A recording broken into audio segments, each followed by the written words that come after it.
back to another step-by-step video with me. This is my last paycheck in August. So anyways, before we jump right into this video, you already know I want to shout out to all the single moms out there who is holding down the fort, you know, paying bills, making it work, things like that. And just shout out to all the people who are actually budgeting, because they don't even teach you this stuff in school. So like always, thanks again for watching. Don't forget to like, comment, subscribe, thumbs up, follow me on my other social medias, and let's go ahead and jump right into this video. Okay, so let's go ahead and take a quick glance at our August calendar. So all the bills for that first paycheck in the pink is already done. So now we are on the orange. So we're just taking a re-glance at that. And then I am in the Budget Moms Facebook group, and you do get a lot of advice there. As you see, you can tell that I really love using these budget notebooks. So in the group, I did see that some people don't use the cash envelope system because, you know, it doesn't work for everybody, but I really myself enjoy it. But I realized that, you know, people use different checking accounts for different bills. So what I've gone ahead and did was I opened a separate checking account for just debt only. So I have one that's just taxes only, and the only reason why I have that, and I plan to close this account once I file my new taxes, is because that's where, you know, all my child tax money is going, and I feel like it would be a hassle to change it. So I'm just gonna leave that until I file my new taxes next year. But I do have a bills only account, my debt only account. I have a Cash App account, and the reason why for the Cash App is because on the weekends, sometimes with your regular checkings, it takes so long for them to take the money out, but on the Cash App, it comes out immediately. And then I just have daycare highlighted because I wanna see how much I'm spending in daycare, but daycare actually comes out of my Cash App. But I just wanted to go ahead and mention that, like, you can have different checking accounts for different accounts. You can have different checking accounts as if it's like your cash envelope. So that's what I've gone ahead and done right there.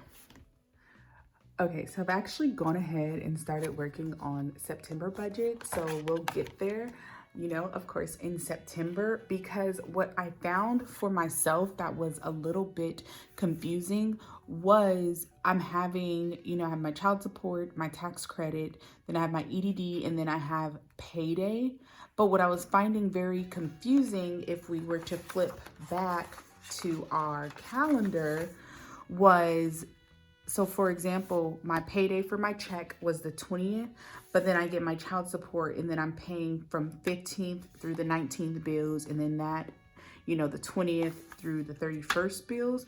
So I just felt like it was so confusing to me, and I've been doing this since June. So each month I'm doing something different. I'm still trying to find out, you know, what really works best for me. So bear with me on August. So before we start anything, I'm actually gonna go ahead and take my highlighter and pretty much highlight what I've already paid for. So let me close that. And then I've already, it is, what's today? August 20th. It's 10:57 p.m. here in California. But I'm gonna highlight it because I moved this money already over to my Cash App. I've already paid my credit line, even though it's due on the 24th.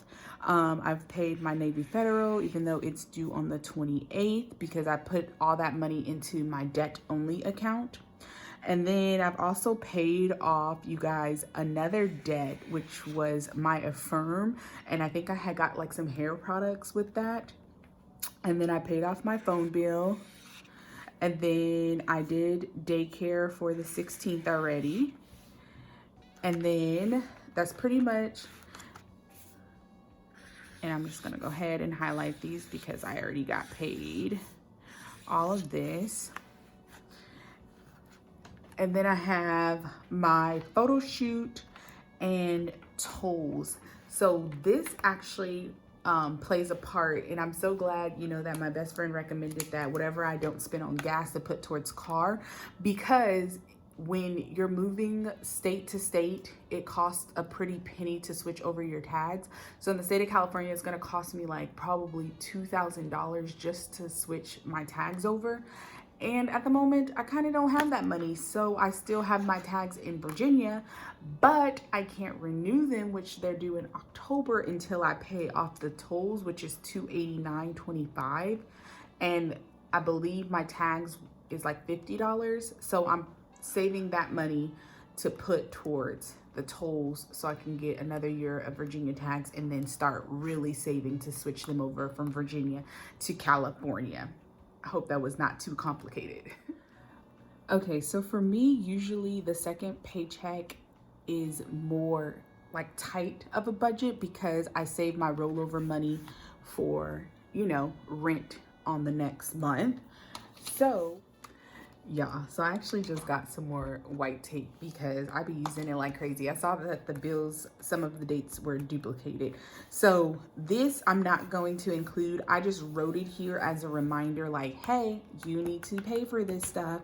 So if I'm doing it from the bills only account, which is 1546, I am going to take 140 plus 474.65. which is $614. So $614.65. So that will leave us left over with, let's see, 1546.34 minus 614.65, which a total left over of $931.69. And this is what comes from my bills only account. Now, if I am looking at my cash withdrawal, that would be $557.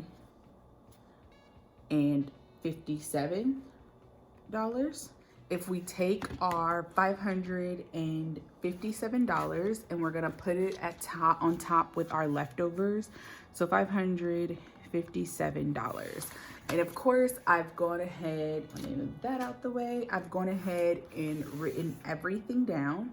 So for gas, and you're gonna see in the cash envelope stuffing that I did mess up with that first paycheck. And what happened was, because I was like, I needed money for groceries and I needed more money for gas. But quick story short, short story quick, whatever. When I went to do my WIC, most cashiers are impatient and they don't want you to separate your groceries from your WIC. And I was in a hurry to get my kids anyway. So I was like, oh, let's just do it all together. So when I did it together, sometimes stores, the WIC changes so often. So I ended up spending like $40 on baby food and it never came out of my WIC card.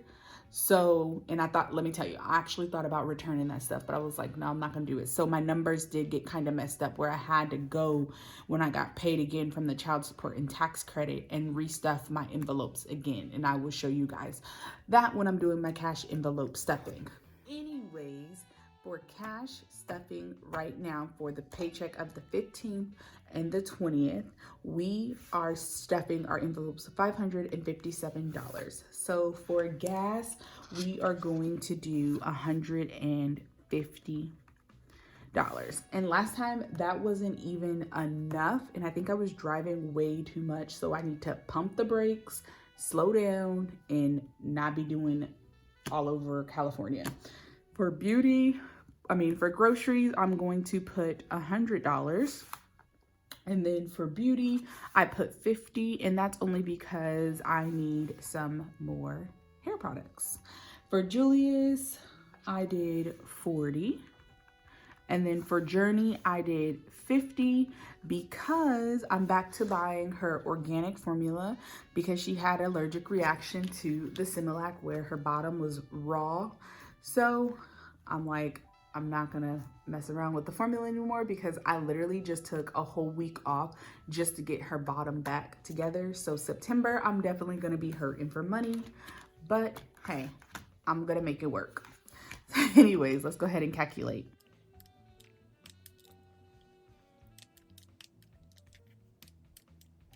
So that total is 390.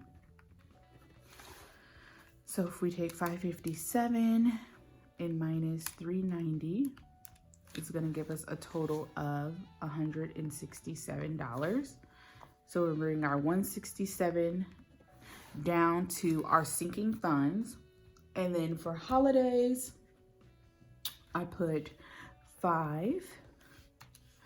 And for travel, I did 5.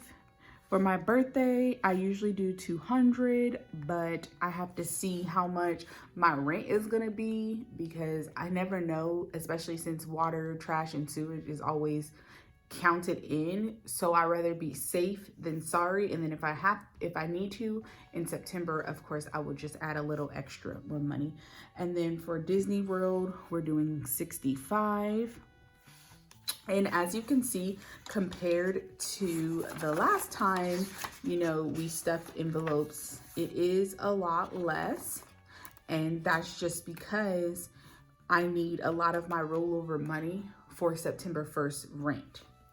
So anyways, let's go ahead and calculate. So that gives us a total for our sinking funds, $125. And then we're gonna go 167 minus 125, which gives us $42 left over. So now if we turn to our extra debt. Now, as far as debt goes, I do write it here just so that I know it's there. But you guys know that when I'm doing this, I'm mostly focusing on what I'm stuffing in my cash envelopes because these have already came out of bills already. So for Navy Federal, I did 65. Okay, I'm putting it like it's time. For credit line, I did $20. For card note, it's $474.65. And then for bills, that's just how much I would put left over. For Discover, I believe I did 43 plus 16, $59. And this is just to see, you know, me keep track of how much and what debts I'm paying off. And at first I was gonna pay the credit line because that one is the lowest debt number, but I'm gonna continue to pay the minimum payment and pay off the Discover because the Discover is the one that's hitting me the hardest right now when it comes to those interest rates and charges. So I'm just leave that there. So now we're gonna move over to our extra savings. So we are bringing over $42. And so for week 12 and 13, we have 12 plus 13, which is 25. And then for our envelopes, I had already went ahead and chose them. And I chose $4 and $2. And we're actually making a dent in our little bingo thing. I, highlight which ones, so I know what I'm doing. So that is gonna be $6. And then I added the Roth IRA, Julius UPMA, and Journey's UPMA, but this already came out of the original total of that $2,357. I had already moved it over to the Cash App, and so it came out of the Cash App account. And like I said earlier, I wasn't able to put as much also into these ones just because I gotta see what my rent is looking like. So I'm gonna put it in blue for you guys because it's not gonna be included with our $42. Y'all, that's why it's so important to pay attention to detail. And I'm pretty sure you saw that from my last video when I couldn't figure out where that $10 came from. And when I was recording, I was like, really? Okay, that's where it came from. So, quick rewind. So if we go back, I actually only took out 547. And so I had to go back and change all of my numbers. So pretty much I took out 547, not 557, because I was like, wait a minute, I'm gonna have 10 extra dollars again. I don't know why I keep wanting to add this extra $10. It must be a blessing somewhere that I don't know about, but yes. So it's actually 547. So I went back, changed all the numbers. So for sinking funds, 125, leftover is $32. And then so for extra savings, I went ahead and put $32. But when I'm looking at, because you guys know that I always do it first, when I'm looking at this, I realized for my envelopes, I took out $7, not $6. So I went ahead and did, you know, just put the 7. But like I was telling you guys, what I did this time for my Roth RA, because I couldn't put the, you know, normal amount, but for me, anything counts because at least I'm putting something in there. I'm doing $25, so I'm doing it blue. And then for Julius, I did 15. And then the same thing for Journey, I did $15. And that's how much I was able to put into our account. So anyways, if you do 25 plus 7, you get $32. So our savings total is $32, and then leftover is 0. Okay, so I went ahead and already filled in all of these numbers over here. And like always, I always do it off camera because it takes too long. But if you would like to see me do it, then just, you know, leave me a comment down below, put the total. For money thoughts, I just did a quick little quote that I came up with: grow like a seed, bloom like a flower. Then I drew a flower. I'm a horrible drawer, but as you know, I am a self-published author, so I like to come up with these little quotes, and I was like, oh, let me just add something. And then for priority goal, I put pay off Discover, which is the Discover credit card, because like I said earlier, those interest rates are extremely crazy. And one thing before I let you guys go that I wanted to show you was I didn't know how much I had in my other envelopes without having to always check. So what I did was in the front, in the front, what I did was I just put high priority, low priority, and how much I have in each of those envelopes. And then in the blue is what I have left over because, of course, you know, paying off debt. And then I brought a book from Amazon, and then I put for my bills, I deposit that in the account to go towards rent. So I put that at 0, but that's something else that I also added so I wouldn't have to check, you know, my wallet every single day. But anyways, again, thank you so much everyone for watching this video with the step-to-step zero balance. Like always, if you have any questions, make sure that you leave them down below in the comments. Don't forget to like, comment, subscribe, give me a thumbs up, and remember, grow like a seed, bloom like a flower. And thanks again for joining me on my journey to Black financial wealth, and I will see you guys in the next one. Bye bye.